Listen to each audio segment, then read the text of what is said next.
নমস্কার বন্ধুরা, আপনাদের সবাইকে স্বাগত জানাচ্ছি আমার চ্যানেলের আবারও একটা নতুন পর্বে। আজ আমি শেয়ার করতে চলেছি এমন একটা রেসিপি যেটা আমরা অনুষ্ঠান বাড়িতে প্রায়শই খাই। সেটি হলো কাতলা মাছের কালিয়া। মাছটা ততটাই সফট এবং জুসি থাকবে এবং গ্রেভির টেস্টও অসাধারণ হবে। চলুন তাহলে কাতলা মাছের কালিয়া দেখে নিচ্ছি অনুষ্ঠান বাড়ির স্টাইলে। প্রথমে কাতলা মাছটাকে নুন হলুদ মাখিয়ে নিচ্ছি। নুন হলুদ মাখিয়ে 10 থেকে 15 মিনিট রেখে দেব, যাতে মাছের মধ্যে নুনটা ভালোভাবে ঢুকে যায়। কাতলা মাছের কালিয়া বানানোর জন্য একটা পেস্ট তৈরি করে নিচ্ছি। তার জন্য দিয়ে দিচ্ছি একটা বড় সাইজের পেঁয়াজ কুচি, হাফ ইঞ্চি আদা, 6 থেকে 7 কোয়া রসুন, আর দিয়ে দিচ্ছি 2 কাঁচা লঙ্কা। সব কিছু ভালোভাবে পেস্ট করে নিচ্ছি।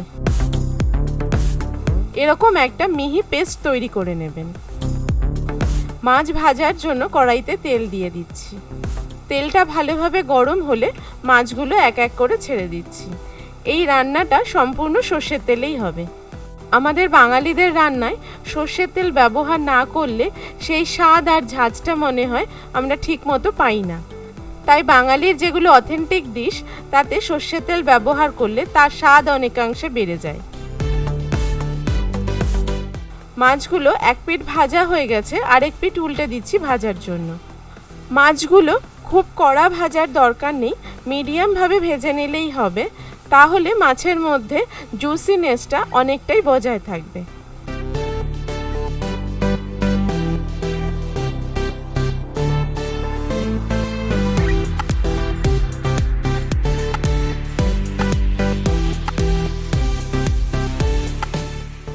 সমস্ত মাছ ভাজা হয়ে গেছে। ওই মাছ ভাজার তেলের মধ্যে হাফ টিস্পুন সাদা জিরে ফোড়ন দিয়ে দিচ্ছি।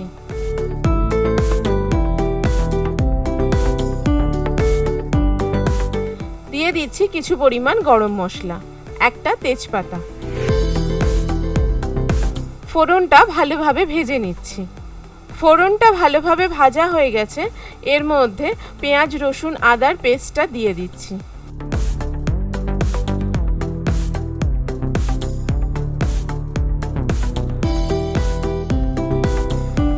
পেঁয়াজ রসুন আদার পেস্টটা ভাজা হয়ে গেছে। এর মধ্যে দিয়ে দিচ্ছি হাফ টিস্পুন শুকনো লঙ্কার গুঁড়ো, 1 টিস্পুন হলুদ গুঁড়ো, 1 টিস্পুন ধনে গুঁড়ো, হাফ টিস্পুন জিরে গুঁড়ো, হাফ টিস্পুন কাশ্মীরি লাল লঙ্কার গুঁড়ো। মশলাটা ভাজার সময় ফ্লেমটা লোতে রাখবেন। মশলাগুলো ভালোভাবে কষিয়ে নেওয়ার জন্য সামান্য পরিমাণ জল দিয়ে দিচ্ছি। স্বাদ অনুযায়ী নুন দিয়ে দিলাম। মশলাটা নেড়ে চেড়ে ভালোভাবে কষিয়ে নিচ্ছি, যাতে সম্পূর্ণ মশলা সমানভাবে কষা হয়। মশলার থেকে তেল ছাড়তে শুরু করেছে। এর মধ্যে দিয়ে দিচ্ছি 1 টেবিলস্পুন টমেটো কেচাপ। আপনারা চাইলে এখানে টমেটো পিউরিও ব্যবহার করতে পারেন, কিন্তু টমেটো কেচাপ ব্যবহার করলে স্বাদটা অনেকটা ভালো হয়। মশলাটা আবারও ভালোভাবে কষিয়ে নিচ্ছি। এর মধ্যে দিয়ে দিচ্ছি 1 টেবিলস্পুন ফ্যাটানো টক দই। টক দইটা দেওয়ার সময়ও ফ্লেমটা লোতে রাখবেন, না হলে টক দইটা কেটে যেতে পারে।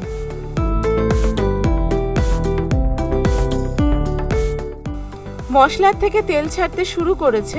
এর মধ্যে দিয়ে দিচ্ছি 2 টেবিলস্পুন কাজু বাদাম এবং চালমগজ বাটা। কাজু বাদামের কাঁচা গন্ধটা চলে যাওয়া অবধি কষিয়ে নিচ্ছি।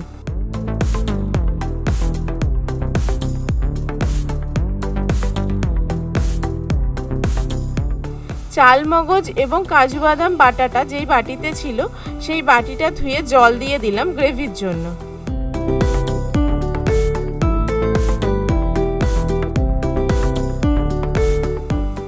গ্রেভিটা তাড়াতাড়ি ফুটে ওঠার জন্য একটা ঢাকনা দিয়ে ঢেকে দিলাম।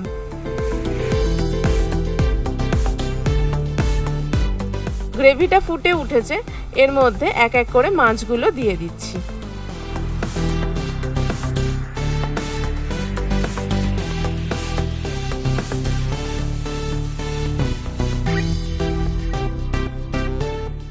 একটা ঢাকনা দিয়ে ঢেকে 7 থেকে 8 মিনিট লো ফ্লেমে ফুটিয়ে নিচ্ছি।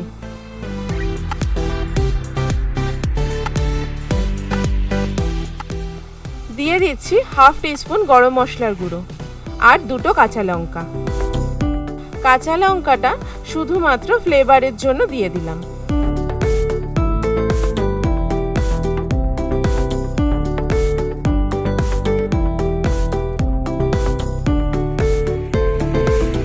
কাতলা মাছের কালিয়া রেডি। স্ট্যান্ডিং টাইমে রেখে দিচ্ছি 10 থেকে 15 মিনিটের জন্য। দেখুন, এটা দেখতে মনে হচ্ছে না যে অনুষ্ঠান বাড়িতে যে ধরনের কাতলা মাছের কালিয়া আমরা খেয়ে থাকি বা দেখে থাকি সেই ধরনেরই হয়েছে।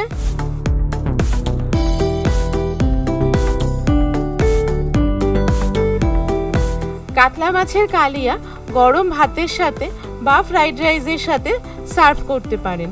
আমি আজকে সার্ভ করছি গরম ভাতের সাথে।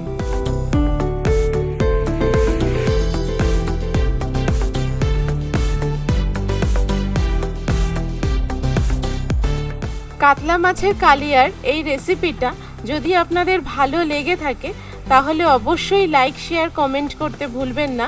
আপনাদের কাছে অনুরোধ রইল চ্যানেলটিকে সাবস্ক্রাইব করে নেবার জন্য। আজকের মতো বিদায় নিচ্ছি। দেখা হচ্ছে পরের এপিসোডে। সবাই ভালো থাকবেন।